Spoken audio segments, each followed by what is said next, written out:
Hey, hey, hey. It's Filter Free Friday, y'all. Listen, I am so glad y'all here. I spent the week doing some things that I absolutely love, and one of those things was not only did I get a chance to have dinner with Dr. Joy DeGruy Wednesday night, but I got to spend, I'm sorry, Tuesday night, but I also got to spend most of my day with her on Wednesday, listening to her talk about her book and her work around healing. Much of which can be found in her book, Post Traumatic Slave Syndrome. And it was interesting because she mentioned that simply mentioning the word slave brings her a certain amount of um, criticism and focus. And it's hard to find many of her videos because we're currently in a space right now where people are actually just quite tired of talking about race and racism. But I wanted to highlight that I got introduced to Omaha 360 from an officer, a police officer named Alex Saragusa. And Alex is in the hate crimes division here in Kansas City. And he also comes to the Human Rights Commission meetings, for which I am the commissioner for the Youth and Metro Area Task Force. I was appointed by Mayor Quinton a couple years ago, and at the advisement of Director Andrea Dorch, who used to be in the Civil Rights Equal Opportunity Office. Regardless, Alex kept telling me, Nicole, you need to come to these meetings on Thursday. They're put on by Casey Common Good, and they've got a program called KC 360, and you need to be in the room. And Thursdays, I don't know if you've ever been a professional speaker or trainer, but Tuesday, Wednesdays, and Thursdays are the days in which most people like to do training. Nobody wants to go to training on Monday after their weekend. And quite frankly, people are looking forward to the weekend and don't want to do training on Fridays. And so Thursday is a work day for me, but Alex kept bringing it up. And so I went. And when I walked in the room, I was surprised to see that there were 90 people seated, and there were several people standing along the walls, and even somebody out in the lobby. And what they were doing was the police were sharing their weekly report, which you can find, by the way, on the KCPD website. And there were nonprofits, there were clergy in the room, there are educators, business owners, sometimes even we'll have trauma surgeons who show up there. And I remember being inspired. I was like, OMG. Didn't say much the first time I went, just introduced myself and talked about what the commission was doing and what our three goals were. But then I had to go back the next week. And I went back the next week, and there were still like 80 people in the room. And every time I've been, there have been more than 70 people in the room who are all concerned about violence in Kansas City and how to reduce it. And interestingly enough, there's a model. I didn't know this, but there's a model that a man named Willie Burney is in Omaha, and 11 years ago, he just started saying, hey, look, we are going to work with business leaders, and we are going to address the root causes of violence through intervention, through preventive measures, and then also, though, working alongside police to use enforcement when enforcement is necessary. But yesterday, after having spent uh, Tuesday night with Dr. DeGruy, and Wednesday with Dr. DeGruy, I realized that I was demonstrating the impact of exposure to trauma. And I had never even heard of this until after, let me also say, Sunday is Father's Day. I think I almost had a complete meltdown in the Father's Day card section, trying to find something appropriate for a man for whom I've just met. And we still don't really know each other. And almost all the Father's Day cards say something about all the ways you've been there for me for my whole life, so none of them quite fit. But anyway, so you got that context. You need to have that context working in the background. And I didn't know anything about this whole idea of trauma exposure or secondary trauma. Like, there's no reason that my work would like bump into this. It just we don't talk about these kinds of things in engineering if you don't know. So I was invited to read a book by my therapist called Trauma Stewardship. And in the book Trauma Stewardship, this lady highlights like all the things that are examples of like secondary or trauma exposure or secondary trauma exposure, right? So I'm like, wait, what is all this? And so here's the list, right? Um, Hopeless or helpless. So you think about people who feel like there's nothing that they can do. People who do so much and feeling like they can never do enough. Hyper vigilant, like just always going like to the 10th degree on things. Not sure like if you can go to the library, because if you go to the library, you're gonna be um assaulted or whatever. Like, and just I think in some ways always being on. Then the diminished creativity, I think about people I know who are quite naturally innovative and creative, but after these kinds of things just can't focus. Um, those people who have the simple answers. What the question should be is this. What the answer is this. We just need to pray. Those are simple solutions to very adaptive and complex problems. Minimizing, I certainly have been guilty of this. Like, how in the world can I feel like that I have some kind of secondary trauma exposure when I'm safe, when I have money, when I can go to the doctor, when I have a job, when I have family members, when I'm not addicted. Like, how can I even give myself any kind of permission to feel anything about what I'm experiencing based on when I was at Omaha 360 last week, there was a lady sitting in the room whose daughter, the 11-year-old who had just been murdered. She's sitting there like right behind me. What am I going through? Minimizing. Always exhausted. I do you know how many people I know who just work, work, work, work, work, and then by the weekend they just can't do anything? The people who just don't want to listen to it anymore, completely just I'm not even gonna experience, I'm gonna avoid everything, the avoiders. Disassociative, the ability to just describe these things. In some ways, I was watching Dr. DeGroot on stage, describing some of the world's most horrific trauma as if she were talking about making ice cream. And she acknowledged that she has trauma exposure. Sense of being persecuted, guilt, fear, anger, and cynicism, which is one of the things I want to talk about specifically today. The inability to empathize or numbing, specifically psychic numbing, when the problem feels so big that there's nothing you can do about it. You all have heard me um, respond to people who are like, laws don't help us with gun violence. When there was an external review that specifically said that the legislative action that has been taken in the state of Missouri since 2017 has increased the homicide rate in Kansas City by 47.4%, directly tied to guns. And yet today there's so many guns in our communities that we just go, I don't know what you're going to do about it.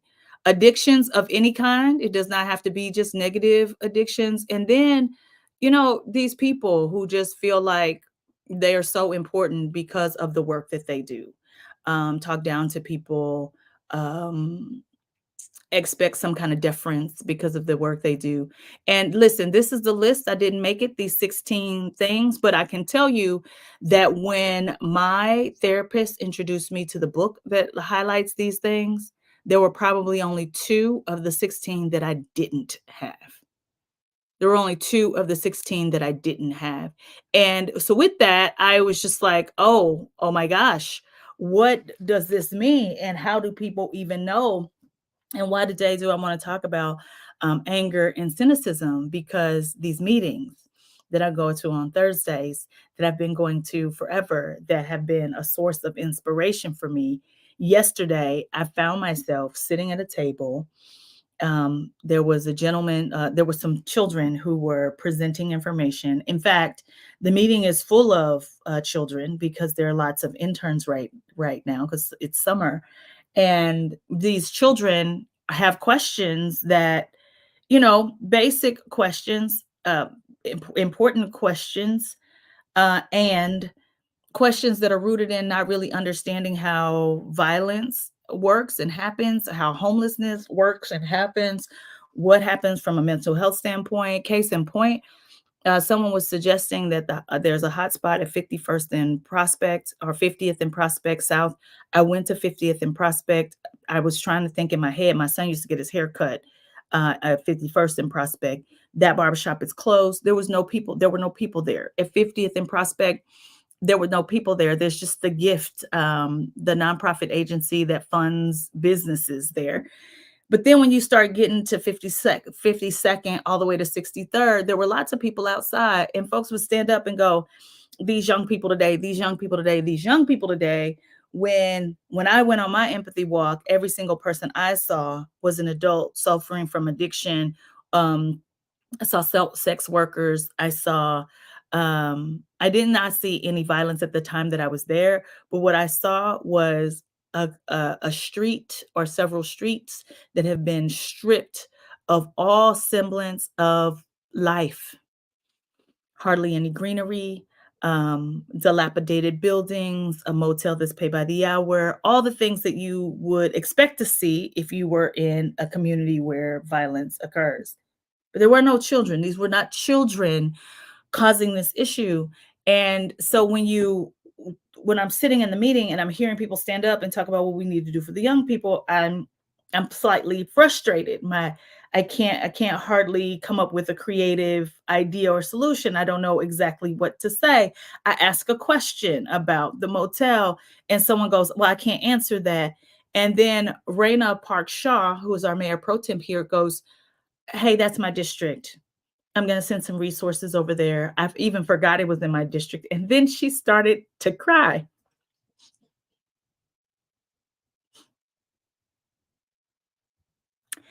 And that's when I realized that I had been numbing myself from all the horror, um, and that numbing does not make these things go away. And meanwhile, this meeting that is supposed to be focused on helping to reduce violence, and believe it or not, violent crime is actually down in this city this year based on many of the efforts of the 90 people who show up in this room every week. But the police officer who was presenting, when he was asked what is causing violence to go down, goes, "I don't know." And the reason I don't know is because when violence goes back up, I'm not going to know why that's happening either. So I'm going to say I don't know. And I just remember feeling helpless. Um, that's on the list, right?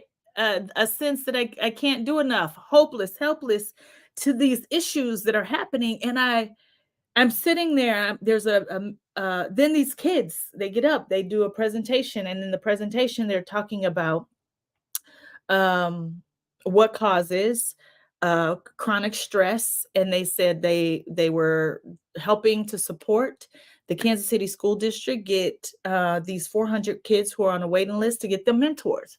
So in this room of people who kept saying, "We need to do this for the kids, we need to do that for the kids, we need to do this for the kids," when they were asked by Raina Park Shaw who is willing to mobilize their networks, not who's willing to mentor kids, who's willing to mobilize their networks in order to get mentors for these 400 kids, most of whom are at King Elementary School, mentors, half a dozen hands went up. The room's got 90 people in it.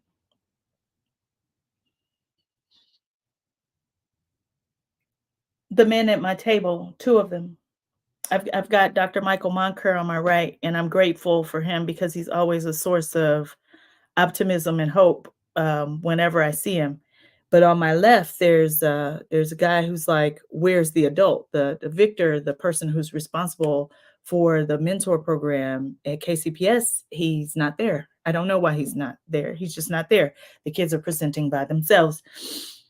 And you could just see the judgment passing, the cynicism and the grandiosity. And I, in the moment, had no idea what was happening, but I just felt this heaviness that this woman named Portia has been trying to tell me has been the hardest part of doing this nonviolence work. And that is that whenever new people come, you have to revisit and pick the scab off. And there are people in the room who have no desire to help. They just have a desire to be overly critical, to minimize, to be hyper vigilant, to lose their ability to think about what is possible. And I didn't even realize what was happening. I just texted Jocelyn real quick and I said, today I don't have capacity for this after this meeting. So I am going to just leave. She called me and I answered the phone and she said, I think I know what's happening.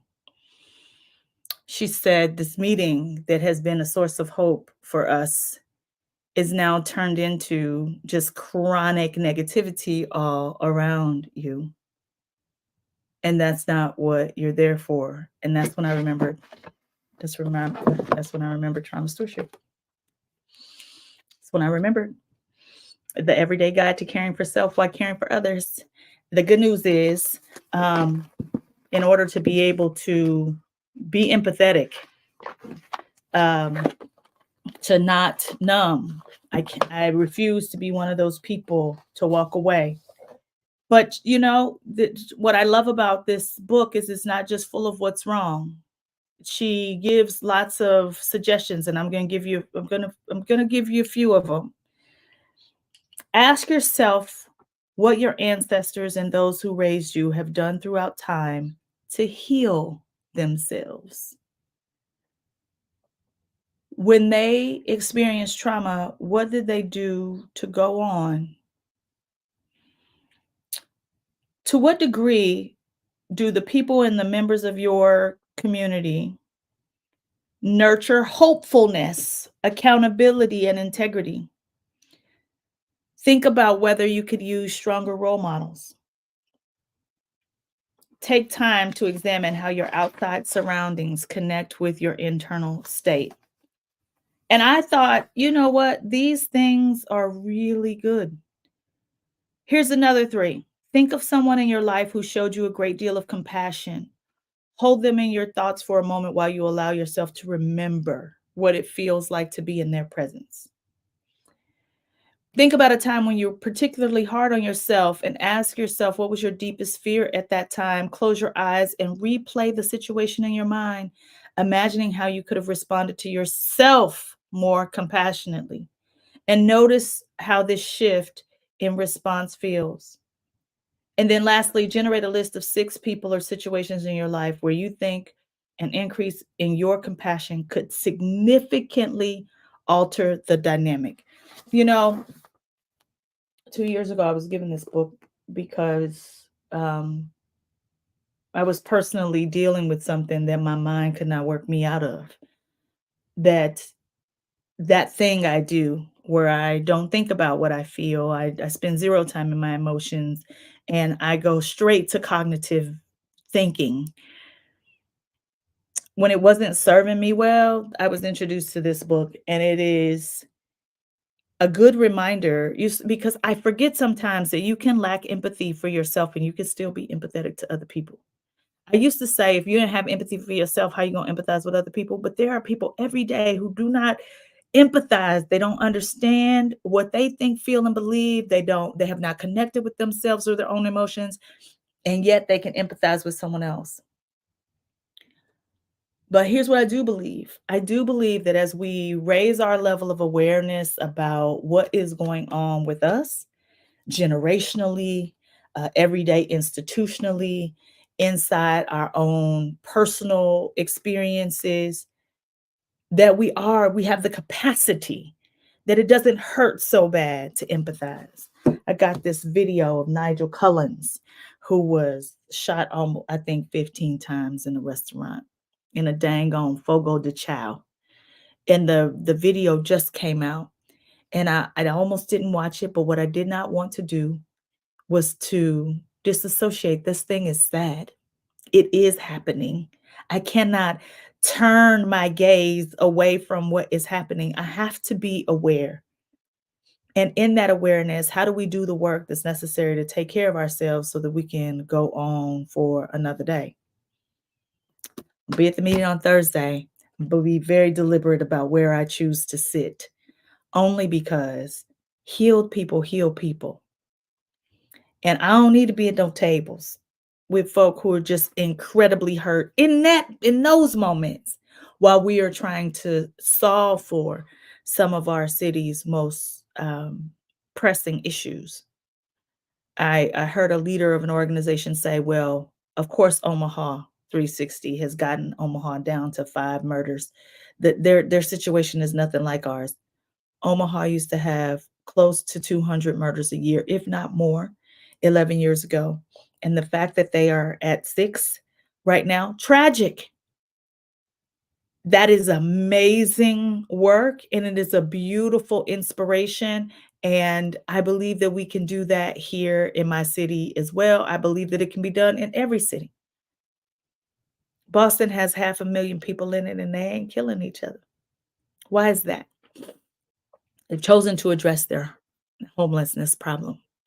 You know, I just was sitting in a meeting last Friday, and I heard the former school board superintendent, Manny, I think his last name's Baraka, I'm not sure.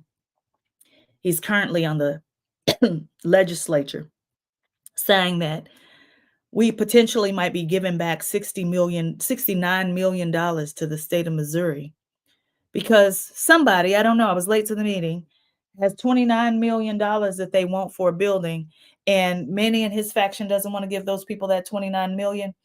So the 69 million, the total amount might go back. And I just wonder, what could we do for houselessness in this city with $40 million?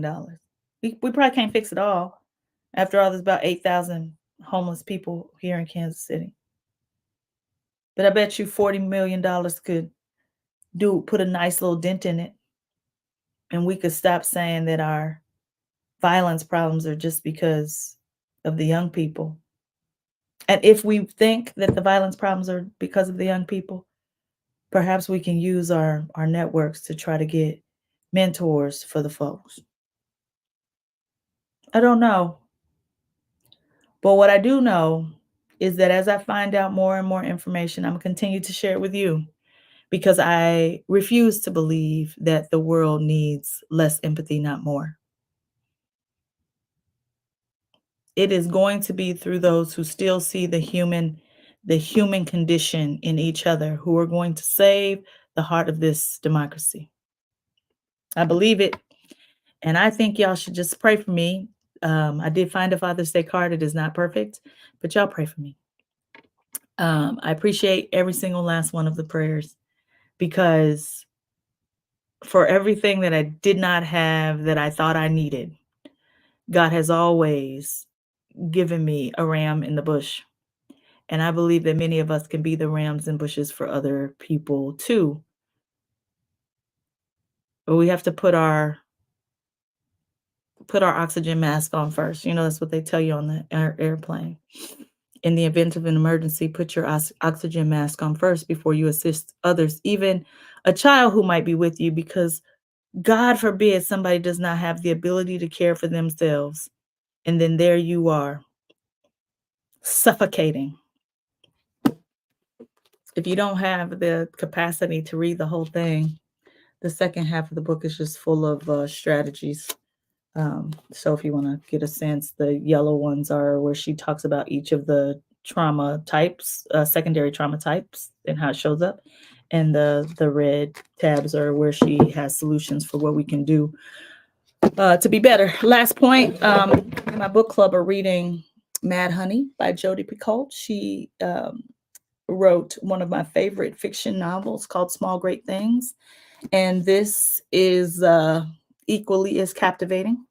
And I recommend it. I have not gotten to the end yet, but right now, by next week, I should be. But right now, I'll give it 6 out of 5 stars. Excellent work. Listen, y'all, it's Filter Free Friday. We got plenty of work to do.